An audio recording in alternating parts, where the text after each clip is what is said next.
Bismillahirrahmanirrahim. Assalamualaikum warahmatullahi wabarakatuh. Selamat pagi, selamat siang, selamat sore, selamat malam Bapak Ibu guru hebat. Kali ini saya sampaikan seperti apa pemanfaatan plugin documentation tool, satu plugin dari H5P yang saya gunakan pada aplikasi Moodle ya. Ada dua pekerjaan Bapak dan Ibu. Yang pertama adalah kita membuat plugin atau mendesainin plugin documentation tool-nya. Kemudian yang kedua adalah membuat template contoh bagaimana untuk mengisi tool ini ya, dokumentasi tool ini atau alat pendokumentasian ini. Bapak dan Ibu, saya perkenalkan dulu seperti apa plugin ini. Kita langsung saja masuk ke bentuknya atau contohnya itu Bapak Ibu ya. Ini ada satu contoh yang sudah saya buat.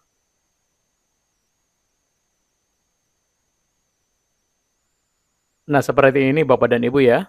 Seperti ini. Kalau yang atas ini hanya gambar dan deskripsinya saja berkait dengan apa itu tool pendokumentasian dan deskripsinya. Nah, Bapak dan Ibu kalau kita perhatikan di sini ada 7 elemen ya. Elemen pertama ini adalah dokumentasikan proyek Anda, ini judul Bapak Ibu ya. Kemudian ada sasaran, ada rencana, ada pekerjaan proyek, ada evaluasi, ada asesmen sasaran, dan ada selesai. Sebenarnya Bapak dan Ibu yang akan diinputkan itu hanya 5 yang ini, sasaran, rencana, pekerjaan proyek, evaluasi, asesmen sasaran. Ini hanya judul, kemudian yang selesai ini adalah bagaimana memproses nanti hasil input itu menjadi sebuah produk, yaitu produk laporan ya. Di sini laporan Bapak Ibu ya, laporan project ya, kira-kira begitu ya. Meskipun sebenarnya ini nanti plugin ini bisa digunakan juga untuk bentuk-bentuk pembelajaran lainnya gitu. Bapak dan Ibu, tujuan saya menyampaikan ini kenapa? Karena sesuai dengan tuntutan kurikulum merdeka atau apa yang diinginkan dari kurikulum merdeka berkait dengan kegiatan intrakurikuler itu Bapak Ibu guru harus lebih banyak memvariasikan kegiatan intrakurikulernya ya, selain konten atau materi pembelajaran tapi juga kegiatan-kegiatan pembelajarannya ya. Nah, salah satunya adalah menggunakan plugin alat pendokumentasian atau documentation tool ini. Bapak dan Ibu, di sini ada keterangan bahwa alat ini atau wizard ini ya, itu memungkinkan siswa, Anda di sini siswa ya, untuk mendokumentasikan cara Anda mengerjakan proyek Anda secara terstruktur. Ya. Kenapa secara terstruktur? Karena guru sudah mendesain formnya, sudah mendesain semacam LKPD-nya gitu ya, lembar kerja peserta didiknya, yaitu seperti ini, sasaran, rencana, pekerjaan proyek, evaluasi, dan asesmen sasaran. Ini hanya contoh saja Bapak Ibu ya, ini bisa ditambahkan, bisa dikurangi sesuai dengan apa yang harus diinputkan oleh siswa kita gitu ya. Nah, kemudian Bapak dan Ibu, di sini juga ada tulisan baca lebih lanjut. Nah, di baca lebih lanjut itu kita bisa menemukan informasi dan contoh terkait setiap langkah. Di sini ada navigasi di antara langkah-langkah tersebut menggunakan panah atau menu sebelah kiri. Ketika Anda telah menyelesaikan semua langkah, Anda dapat menyimpan dokumentasi Anda sebagai dokumen Word di perangkat Anda. Nanti Anda dapat mengedit dokumen ini, mengirimkannya ke guru Anda, atau mengeceknya. Jadi ini hanya keterangan saja Bapak dan Ibu yang menyatakan bahwa Bapak Ibu bisa mempelajari plugin ini yaitu dengan cara melihat lingkungan dari plugin. Misalnya di sini ada tanda panah untuk berikutnya gitu kan. Jadi kalau kita klik misalnya, nah ini akan masuk kepada elemen yang ketiga ya, sasaran di sini. Seperti itu ya keterangannya. Kemudian di sini ada juga baca penjelasan misalnya Nah, di sini ada keterangan pada langkah ini Anda menentukan tujuan pekerjaan proyek Anda, tekan tombol tambah sasaran untuk menambahkan sasaran baru ke daftar. Anda dapat menambahkan sasaran sebanyak yang Anda suka. Jadi ini adalah keterangan tambahkan. Sebenarnya ini juga sudah ada di sini ya, tapi, dibaca penjelasan lebih lanjut di sini, jauh lebih rinci kira-kira begitu Bapak dan Ibu ya. Kemudian nanti ada rencana gitu ya Bapak Ibu ya. Nah, nanti di rencana, di sini siswa harus menuliskan apa yang akan dilakukan dalam pekerjaan atau dalam proyek tersebut. Apa yang akan dilakukan, bagaimana Anda akan melakukannya, dan mengapa Anda melakukan itu. Minimal itu Bapak dan Ibu ya. Di contoh ini minimal 3. Bisa ditambahkan? Bisa ya. Dengan misalnya menggunakan teknik 5W+1 yaitu yang disebut dengan siapa, bagaimana, di mana, kapan, dan sebagainya gitu kan. Di sini cukup 3 saja dulu Bapak dan Ibu ya. Kemudian kita klik pekerjaan proyek. Nah, di sini siswa diminta menjelaskan apa yang dilakukan saat proyek itu dikerjakan, apa saja kegiatannya ya. Nah, ini harus disesuaikan dengan, eee, apa, sasaran tadi ya yang di sini. Jadi nanti kalau sasaran sudah dibuat, nah nanti pada saat pekerjaan proyek pun itu harus menunjukkan bahwa yang diperbuat oleh siswa itu adalah, kegiatan-kegiatan yang mengarah kepada sasaran, kira-kira begitu ya. Kemudian ada evaluasi, pada langkah ini ya siswa akan mengevaluasi pekerjaan proyeknya sendiri. Jadi ada semacam dia membuat semacam perenungan apakah hasil proyeknya ini berjalan sesuai dengan harapan atau tidak gitu kan.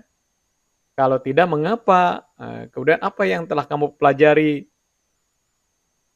Jadi kalau misalnya di dalam proyek tersebut memerlukan referensi, ya melakukan eksplorasi ke teori tidak gitu kan. Misalnya seperti itu Bapak Ibu ya. Kemudian ada asesmen sasaran. Nah, di sini nanti, sasaran yang ada, misalnya kalau ada 4 sasaran atau 5 sasaran, kemudian, eee, dilakukan kegiatan di pekerjaan proyek, kemudian dievaluasi juga gitu ya. Nah, siswa itu bisa bisa melakukan asesmen sendiri gitu ya, dari setiap sasaran. Kalau ada 5 sasaran misalnya, dari 5 tersebut apakah tidak mencapai semuanya, tercapai sebagian, tercapai sepenuhnya ya, atau bagaimana, kira-kira seperti itu Bapak dan Ibu ya. Kemudian di elemen terakhir ini nanti ada elemen buat dokumen.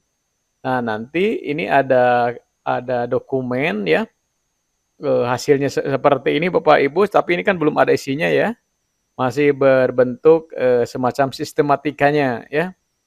Nah, jadi nanti di sini akan terisi ketika siswa sudah menginputkan hasil projeknya ya, termasuk perencanaannya, sasarannya, dan sebagainya ya.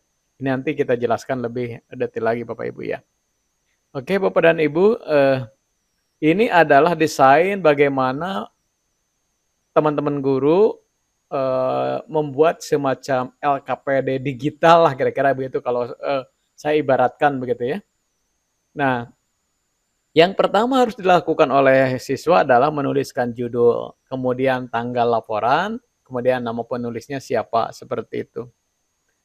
Nah, kali ini kita lanjut kepada bagaimana cara mengisinya. Berarti ini adalah, kegiatan siswa Bapak Ibu ya, dan saya sudah membuat sebuah template seperti ini ya, sebuah template seperti ini, anggaplah ini sebagai contoh dari hasil ya, atau laporan ya, yang sudah dibuat oleh siswa. Skenarionya seperti ini Bapak dan Ibu. Yang pertama judul ya, judulnya adalah Desain Ekosistem Berkelanjutan di Sekolah Kami.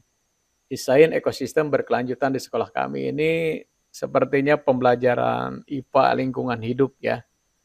Nah, deskripsinya seperti ini, siswa akan bekerja dalam tim untuk merancang dan mengimplementasikan sebuah ekosistem berkelanjutan di lingkungan sekolah mereka. Proyek ini mencakup identifikasi spesies tanaman dan hewan yang cocok untuk ditanam di area sekolah, perancangan sistem daur ulang air, dan peningkatan kesadaran lingkungan di antara siswa lainnya. Siswa juga akan membuat proposal yang mempertimbangkan aspek ekonomi, ekologi, dan sosial dari desain mereka, serta menyusun rencana pelaksanaan untuk proyek ini. Ini kelihatannya proyek ideal ya, yang kalau di sekolah kita apakah memungkinkan secara menyeluruh begitu di sekolah atau, bisa jadi ini hanya semacam membuat miniaturnya gitu ya. Jadi bisa saja di sekolah misalnya, siswa dibuat miniatur sebuah proyek berkait dengan mendesain ekosistem berkelanjutan di sekolah kami, ya, sesuai dengan judul seperti itu. Ya baik itu spesies hewan, spesies tanaman, kemudian bagaimana perancangan sistem daur ulang air, agar air itu tidak harus ditambah tapi, proses didaur gitu kan, menjadi bersih kembali dan seterusnya. Misalnya dari air kolam ikan yang dibuang bagaimana supaya air itu kembali bisa digunakan dengan menggunakan filter dan sebagainya misalnya. Sederhananya begitulah Bapak dan Ibu ya. Kemudian tadi di desain itu kan ada sasaran. Sasarannya di sini ada 5 ya. Memahami konsep ekosistem dan prinsip berkelanjutan. Nah, di sini siswa akan belajar tentang struktur ekosistem, interaksi antar organisme, dan seterusnya dan seterusnya. Kemudian di rencana ini rencana langkah-langkah yang akan dilakukan oleh siswa dalam proyek ini adalah identifikasi area potensial untuk ekosistem berkelanjutan. Nah, jadi waduh luar biasa ya kalau ini, menjadi sebuah proyek di sekolah kita yang memiliki lahan cukup luas misalnya gitu kan, dengan lingkup, lingkup tanah yang sangat luas, siswa bisa melakukan sebuah proyek gitu ya, luar biasa gitu kan, yang diawali dengan identifikasi area potensial untuk ekosistem berkelanjutan. Apakah di belakang, bangunan sekolah, di pinggir yang memungkinkan di situ bisa dibangun, bisa dibuat gitu ya. Saya lihat beberapa sekolah yang, baru berdiri itu masih banyak lahan-lahan kosong yang sebenarnya bisa dijadikan sebuah miniatur, sebuah pengerjaan proyek ya. Minimal miniatur lah teman-teman gitu ya, miniatur. Nah di rencana ini, ada 5 juga Bapak Ibu, 4 sorry, ada 4 juga ya, jadi sesuai dengan sasaran ada 4. Jadi konsisten di sini ya, antara sasaran dengan rencana. Kemudian pekerjaan proyek. Nah Bapak Ibu, apa yang dilakukan, siswa pada saat pengerjaan proyek, misalnya di sini tadi identifikasi area potensial untuk ekosistem berkelanjutan. Nah siswa melakukan apa di sini? Siswa melakukan survei mendalam terhadap lingkungan sekolah, termasuk mengukur area yang tersedia, memeriksa kondisi sinar matahari, serta kualitas tanah. Nah, kemudian pilihan yang dibuat, saya memilih area halaman belakang sekolah yang memiliki sinar matahari cukup dan drainase tanah yang baik sebagai lokasi potensial untuk mengembangkan ekosistem berkelanjutan. Nah, di pengerjaan proyek karena sasarannya ada 4, itu minimal 4 ya. Jadi konsisten ya Bapak Bapak Ibu ya 4 ya. Nah, kemudian setelah, proyek itu dikerjakan oleh anak-anak, mereka akan mengevaluasi ya, apakah, sesuai dengan harapan, hasil proyek berjalan sesuai harapan. Nah, dia bisa membuat sebuah evaluasi, self evaluation. Secara umum hasil proyek berjalan sesuai dengan harapan. Ekosistem berkelanjutan yang direncanakan berhasil dikembangkan di area yang telah dipilih di belakang sekolah tadi itu ya, dengan penanaman tanaman yang mendukung keberlanjutan lingkungan. Faktor yang mempengaruhinya beberapa faktor seperti perubahan cuaca dan kondisi tanah yang tidak sepenuhnya diprediksi dapat mempengaruhi pertumbuhan beberapa tanaman. Namun adaptasi terhadap kondisi ini dilakukan dengan menyesuaikan pola tanam dan perawatannya. Jadi ada tetap, faktor-faktor yang berpengaruhnya. Saya hanya membaca hanya poin-poin satunya saja Bapak Ibu ya. Kemudian asesmen sasaran. Nah, kemudian setelah melakukan evaluasi, siswa juga bisa melakukan asesmen terhadap 4 sasaran tadi, ya. Memahami konsep ekosistem dan prinsip-prinsip berkelanjutan. Siswa melakukan self assessment, ya, berkait dengan pencapaiannya. Dia merasa bahwa saya berhasil memahami konsep dasar ekosistem dan prinsip-prinsip berkelanjutan yang relevan dengan proyek ini. Hal ini tercermin dalam pemilihan tanaman yang sesuai dengan kondisi lingkungan sekolah dan dalam perancangan sistem daur ulang air yang efisien. Nah, jadi setelah melakukan proyek, siswa-siswa melakukan self assessment, dia merasa bahwa, oh iya ya ternyata air itu, misalnya dari sisi air gitu ya, air itu bisa digunakan ulang meskipun air tersebut sebelumnya sudah digunakan dan terdampak cemaran, misalnya ada butiran tanah, itu bagaimana butiran tanahnya itu bisa difilter, disaring sehingga menjadi air bersih kembali dan dipakai lagi misalnya untuk kolam ikannya misalnya gitu kan, spesies ikan. Nah, sementara misalnya,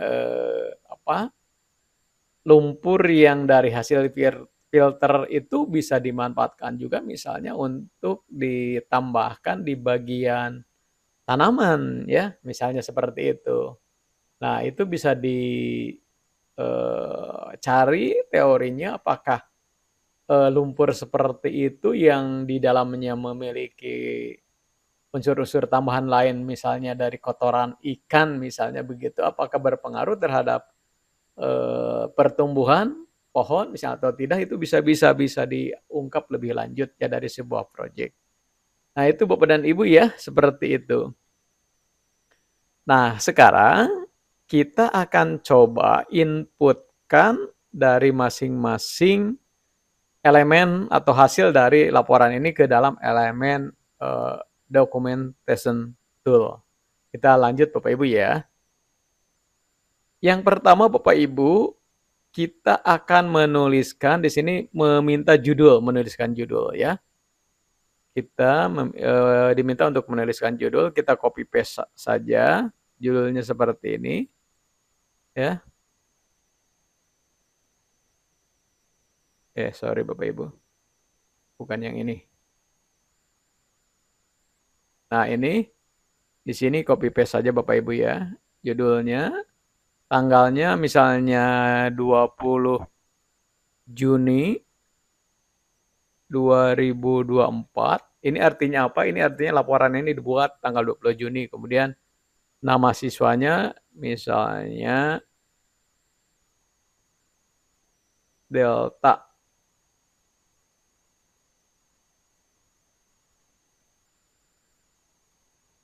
Nah, kemudian Bapak Ibu, berikutnya adalah tinggal klik panah berikutnya ya. Ini langsung kepada sasaran Bapak Ibu ya. Nah, di sini kita bisa menambahkan, siswa bisa menambahkan sasaran. Kita lihat sasarannya ada berapa, ada 5. Nah, kita copy paste satu-satu Bapak Ibu ya.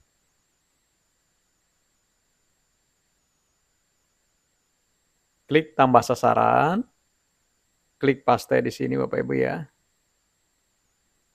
Mau pakai nomor silahkan, tidak apa-apa. Saya hilangkan aja nomornya. Kemudian sasaran yang kedua, yang ini mengembangkan keterampilan perencanaan dan pelaksanaan proyek.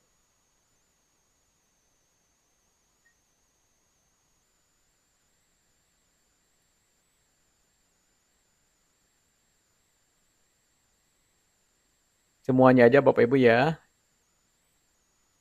Nanti kita akan ingin melihat hasilnya seperti apa sih gitu ya.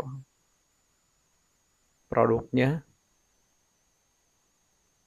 Boleh di-skip videonya kalau terlalu panjang nanti ya.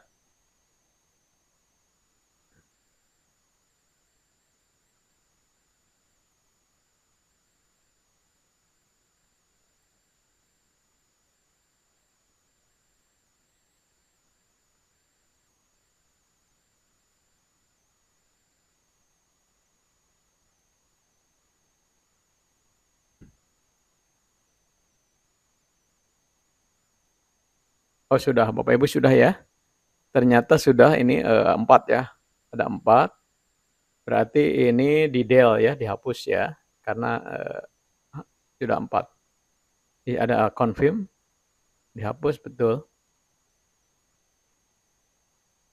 Ini ada 4, berarti sudah ya. Berikutnya Bapak Ibu, boleh diklik di sini, ke rencana atau panah ini ya. Nah, seperti itu, rencana. Apa bagaimana, nah di sini ya, apa bagaimana. Apa bagaimana. Berikut adalah rencana langkah-langkah yang akan dilakukan dalam ini kan, identifikasi area apa, nah di sini. Nah di sini tuliskan Bapak Ibu ya, yang apa nih, yang apa.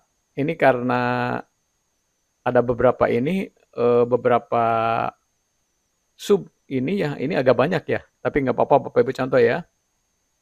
Ini aja, apa, dari item yang satu, dari identifikasi area potensial untuk ekosistem berkelanjutan. Nah kemudian di sini, mengapa itu ya. Sorry, bagaimana ya, bagaimana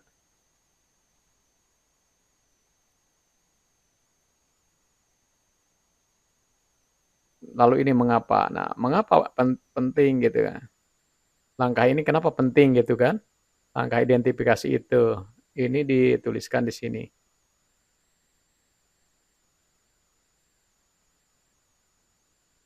Nah, ini seharusnya Bapak Ibu kita tambahkan apa lagi di sini ya. Ya, kenapa? Karena kan 4 kan. Nah, di rancangan ini. Saya akan merancang, nah yang ini Bapak Ibu ya. Saya akan merancang, ini untuk rancangan.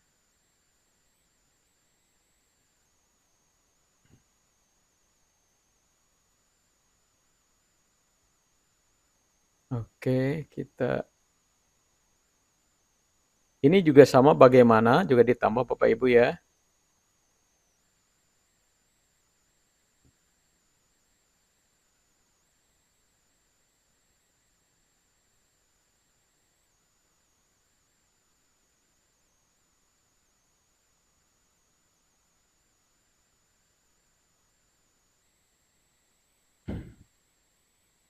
Mengapa juga sama, ini agak banyak jadinya Bapak Ibu ya.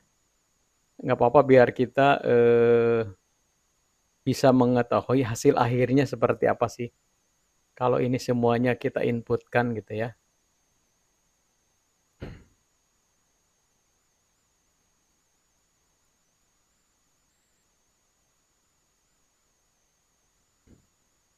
Ini harus kembali lagi ke sini Bapak Ibu ya. Nah, harus mencari yang apa lagi di poin ketiga yang ini. Berkait dengan perancangan sistem daur ulang.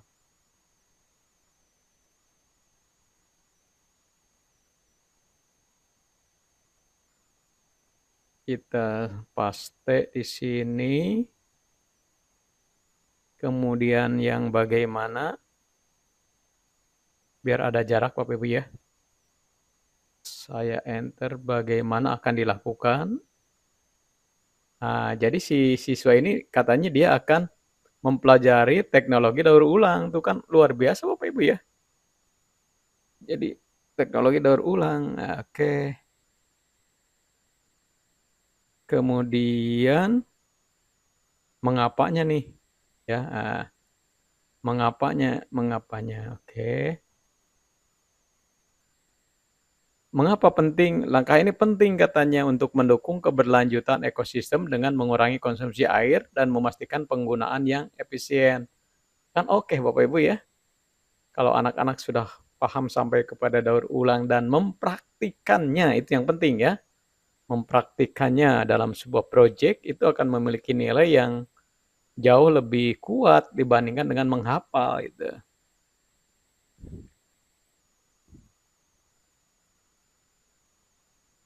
Oke, kita yang mana sekarang? Yang keempat, satu lagi Bapak Ibu ya. Yang apanya ini?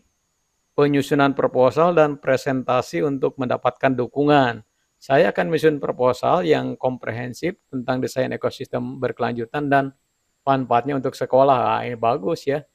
Jadi didorong oleh siapa guru bahasa Indonesia misalnya, kemudian guru IPA, guru bahasa Indonesia di dalam penyusunan proyeknya, ya rencana proyek dan hasil proyeknya misalnya, kan hebat tuh ya.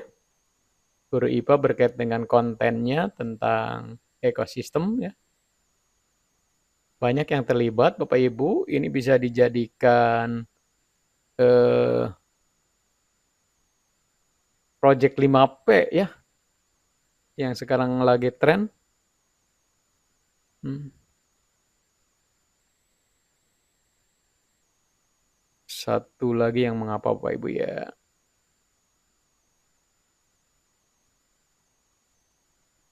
Mengapa penting membuat proposal? Dukungan dari pihak sekolah dan komunitas merupakan kunci keberhasilan. Nah, berarti di sini ada nilai-nilai kolaboratif ya Bapak Ibu, dia tidak bekerja sendiri ya.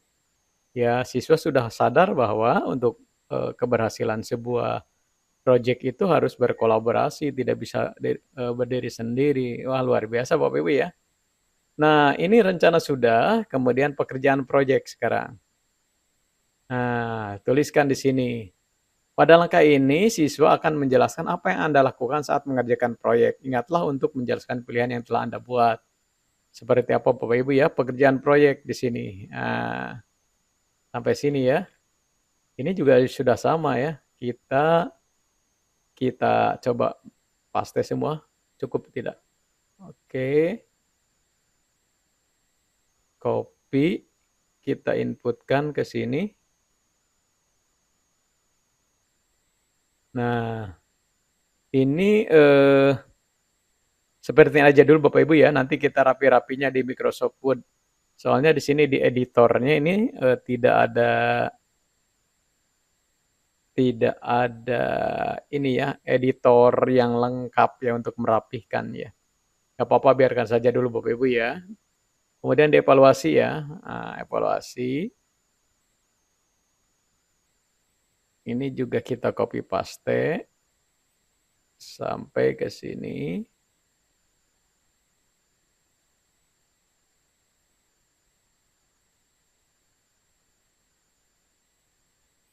Sama Bapak Ibu biarkan saja dulu ya. Nanti saya cari tahu apakah ada editor yang lebih lengkap lagi ya. Asesmen sejarah. Nah, ini Bapak Ibu ya hasilnya ya.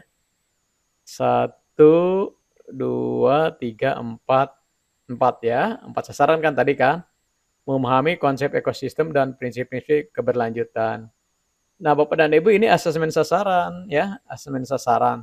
Di sini siswa melakukan self assessment ya dengan 3 peringkat. Peringkat tidak tercapai, tercapai sebagian, tercapai sepenuhnya gitu ya. Nah, si siswa sebenarnya sudah menuliskan bahwa setiap sasaran ini seperti apa. Ini contoh saja Bapak Ibu ya.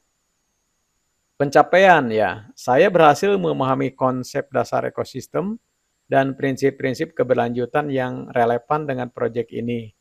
Hal ini tercermin dalam pemilihan tanaman yang sesuai dengan kondisi lingkungan sekolah dan dalam perancangan sistem daur ulang air yang efisien. Kemudian penilaian, saya memberi diri saya nilai 8 dari 10. Nah, kira-kira begitu ya. Kalau 8 dari 10, di sini kan kalau tercapai sepenuhnya yang ini nih. Ya, nah, yang ini yang hijau. Karena 8 dia katanya dari 10 berarti yang tengah-tengah ya, kira-kira begitu. Jadi klik yang ini Bapak Ibu. Ya, siswa nanti akan klik ini dia. Yang ini seperti apa misalnya yang ini full misalnya. Contoh aja Bapak Ibu ya, yang ini. Kemudian yang terakhir ini tidak tercapai, mempromosikan kesadaran lingkungan ini tidak tercapai misalnya. Tinggal klik. Nah, itu. Setelah itu Bapak dan Ibu klik selesai atau klik panah ini Bapak Ibu ya, sama aja. Nah, setelah klik selesai, di sini apa katanya? Kita baca dulu ya.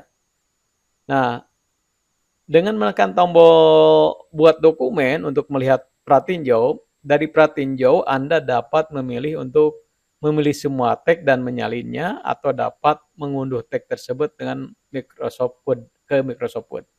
Jadi di sini Bapak Ibu, ketika kita klik buat dokumen, nanti akan muncul previewnya gitu ya. Kita langsung Bapak Ibu ya, klik saja ya.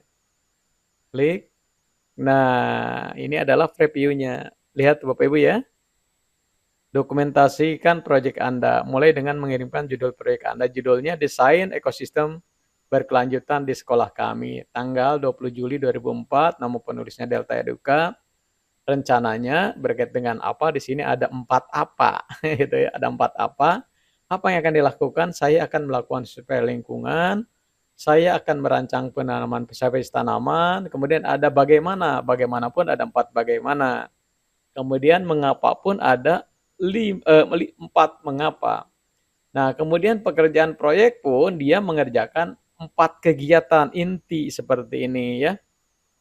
Misalnya di kegiatan penyusunan proposal seperti ini. Evaluasi, dia pun melakukan evaluasi berkait dengan 4 sasaran tadi.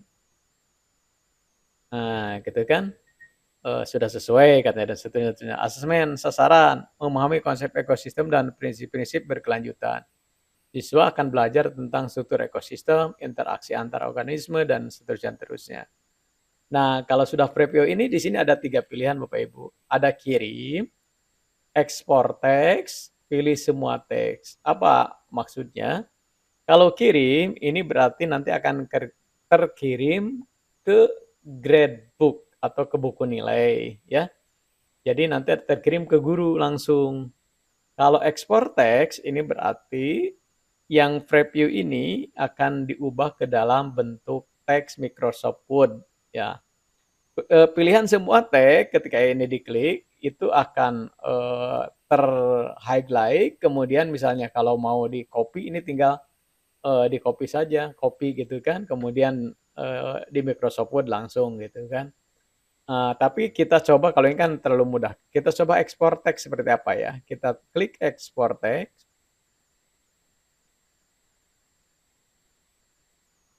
Oke, kelihatannya sudah terekspor. Nah, yang ini kita buka Bapak Ibu ya. Nah, ini Bapak Ibu ya. Di sini tinggal ngedit-ngedit saja. Nah, misalnya ini kan bukan bagian ya. Apa yang ini? Yang ini bukan bagian dari laporan. Jadi tinggal di-cut aja gitu kan. Oh, sampai sini juga. Kan tinggal dirapihkan ini. Ini misalnya kalau mau di tengah jadi judul. Ya ini mau di bawah disimpan boleh, mau tetap di sini juga boleh. Gitu kan. Nah, di sini rencana ya. Di rencana ada 4 gitu kan. Ini bisa ditambahkan menggunakan balet atau nomor ya gitu kan seperti Bapak Ibu ya.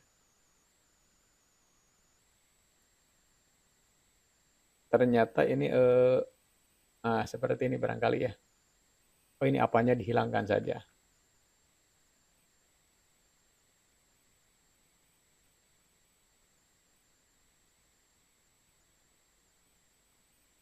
Nah, atau nanti ini bisa juga di copy paste-nya Bapak Ibu jangan langsung ini ya, jangan langsung paste begini, tapi misalnya di sini paste spesial, misalnya begitu kan. Ini menjadi RTF atau unformatted gitu kan. Unformatted juga boleh. Nah, seperti apa? Seperti ini kalau unformatted ini ya. Kita ini dulu Bapak Ibu ya. Kita buang dulu ini. Kalau unformatted, kita kembali ke ini, kita apa ke documentation tool-nya, pilih semua tag. Gitu. Di sini ada proses copy tidak? Kalau tidak ada berarti tinggal klik kanan saja copy.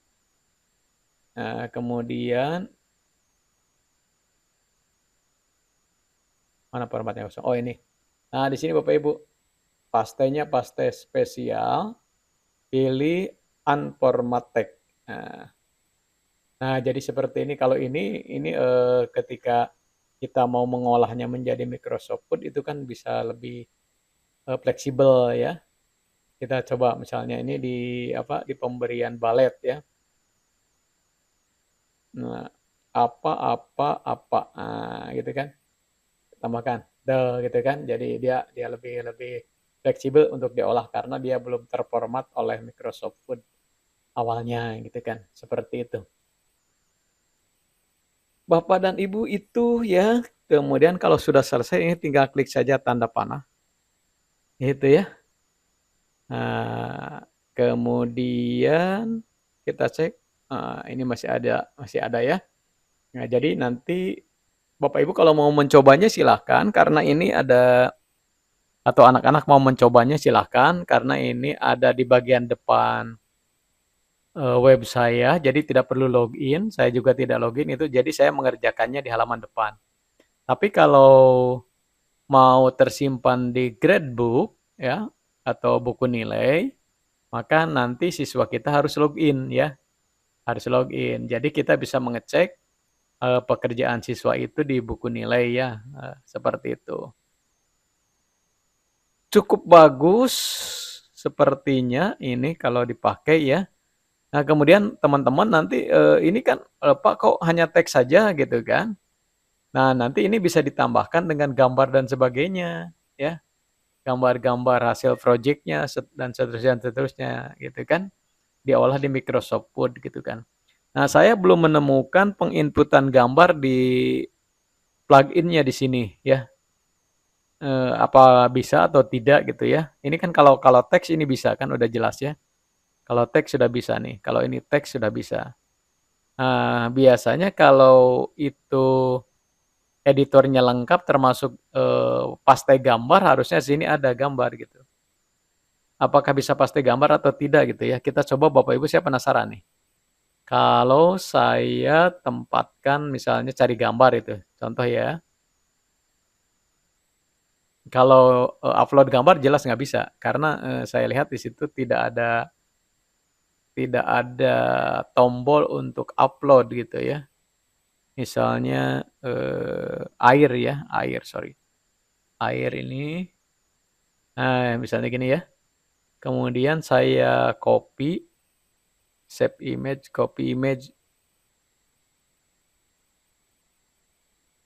Nah ini copy image, kemudian coba saya simpan, paste di sini, bisa tidak ya? Atau Ctrl V, tidak bisa ya Bapak Ibu ya? Tidak bisa karena ini kelihatannya hanya khusus teks gitu ya.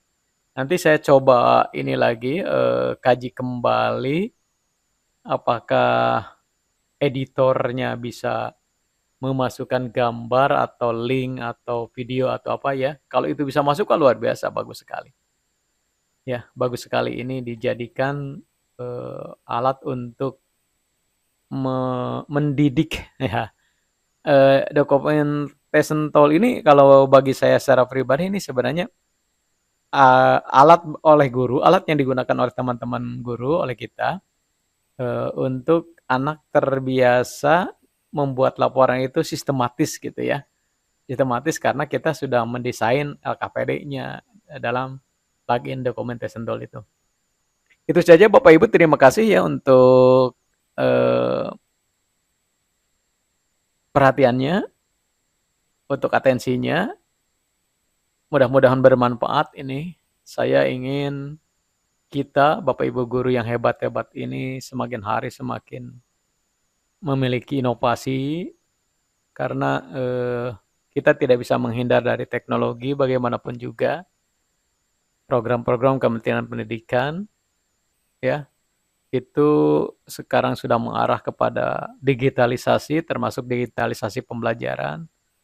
Kita tahu Bapak dan Ibu termasuk saya harus membuka yang namanya platform Merdeka Mengajar, itu adalah sebuah pemanfaatan teknologi bagaimana kita, di apa ya, dicas kembali keilmuan kita lewat teori-teori yang ada di PMM untuk membaca tentang konsep-konsep ya, tentang Ki Hajar Dewantoro dan sebagainya, tentang inklusivitas dan sebagainya, itu semuanya menggunakan teknologi. Kelebihannya adalah bisa dipantau ya, kerjaan kita, riwayat kita itu ada di PMM, itu bisa dipantau. Sehingga, kementerian bisa menentukan kebijakan kepada individu yang memang memiliki kreativitas gitu ya, seperti itu. Kalau kreativitas seperti ini saya tidak terekam di PMM ya, ini pribadi. Itu saja, terima kasih Bapak Ibu untuk kali ini. Assalamualaikum warahmatullahi wabarakatuh.